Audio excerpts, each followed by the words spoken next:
Cunningham. He's very famous in his field. He has achieved so many results, good results, and I want to ask him some questions that may be valuable for all of us. Hi Glen, how are you? How are you in Bulgaria? Добре, I feel great here. Okay, you know, most people go to the gym and they fail to achieve results. Why this happens? Well, for the most part, they want it too quickly. They want it here and now.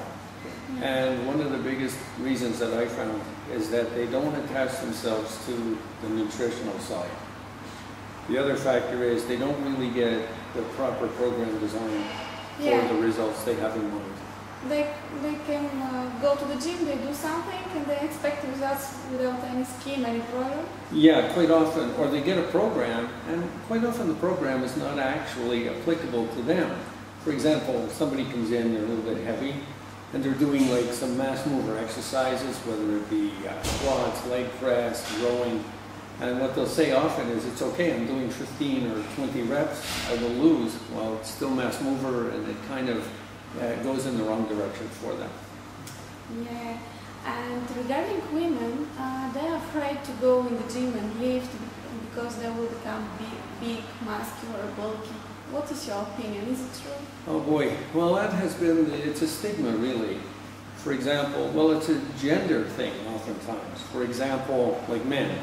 A man will go to the gym if he wants to become a small gorilla, there is no problem. But if a woman goes to the gym, she doesn't want to become small now. But there are so many programs that they can do to avoid becoming overly muscular. The other factor is that when they look at building muscle, because women have less testosterone, more estrogen, they're not as apt to build massive muscle. So they can train quite a lot without running a risk of becoming too muscular. However, the problem still exists, and the stigma is they don't want to lose their femininity. And I believe that the problem with women's training is women put a lot of pressure on other women. The magazines, television, everything is small, small, small. And what happens is, as soon as they start to shape the body, they feel, oh, it's muscular, unattractive. But from my standpoint in the game, I find, for example, in Bulgaria, the women are in really, really what I find terrific, quite often natural shape. Thank you. Yeah, they have muscular legs because they walk a lot. They're not spoiled, they work hard. And for me, the femininity though has to be addressed by the woman herself. Her view of herself is really what it's all about. It's not my view. And what happens is they're afraid, I think, of a stigmatization that others will see them a certain way where it's not as attractive or whatever. And I think the key is that if a woman establishes what she wants to look like, we're there to help her get to her goal, not ours. Yeah, it's the way you feel yourself. Yeah, absolutely. Okay, you know, in these days people experience financial pinch. They can't afford membership in the gym. So, do they can build nice figure, good-looking body with body weight exercises like push-ups, chin-ups, jumps, squats, you know, this kind of stuff?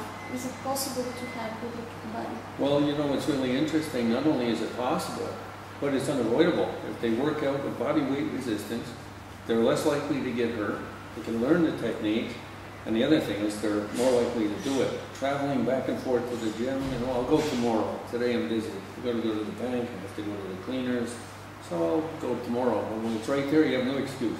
You have no reason to miss. And body weight resistance, I train many, many people when they start. If we learn the concepts of muscle contraction, isolating the muscles, in concentric, shortening, eccentric, elongating, body weight resistance, is still a resistance, and they can get a really nice result from it. Okay, and what do you think about this idea to mix up body weight exercises or strength exercises and short aerobic cardio intervals? Like you do your bench press, and then you do rope jump in 30 seconds, and then you go to the next exercise. This is the relation with weight loss. Do you think it is beneficial? Yeah, it's very beneficial. As a matter of fact, I mean, the modern way of approach to training is eclectic.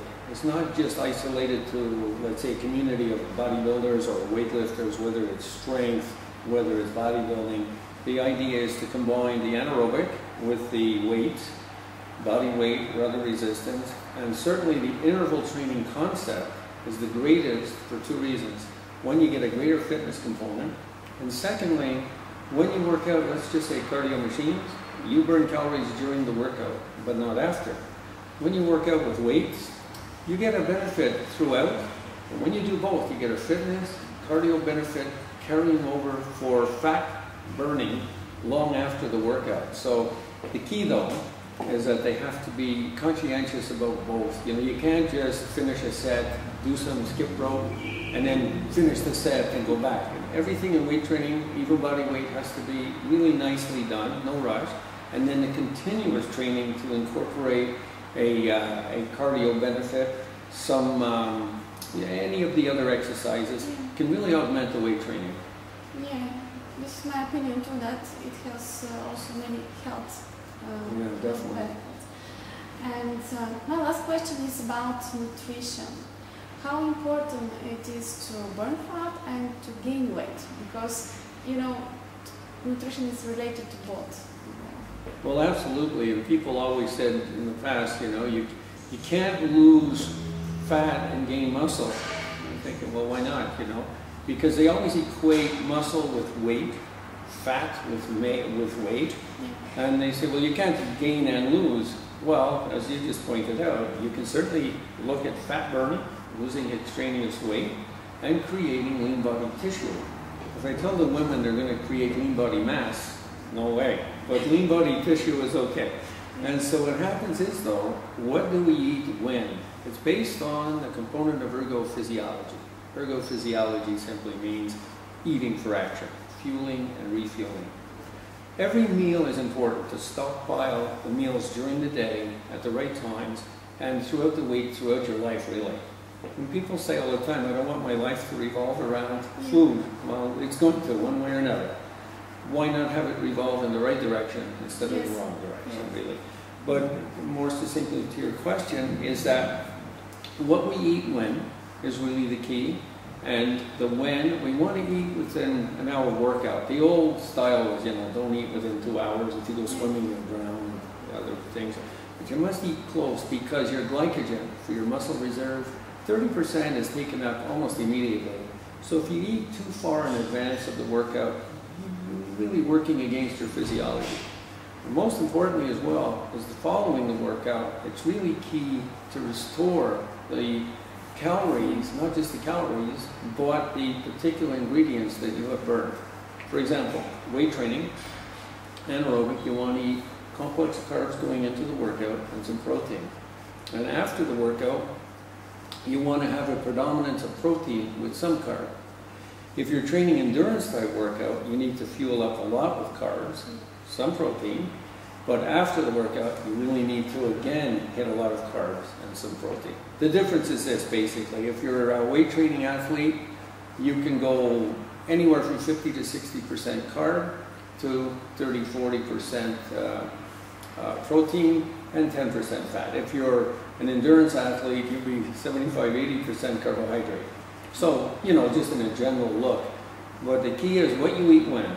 When you got that, you're all set.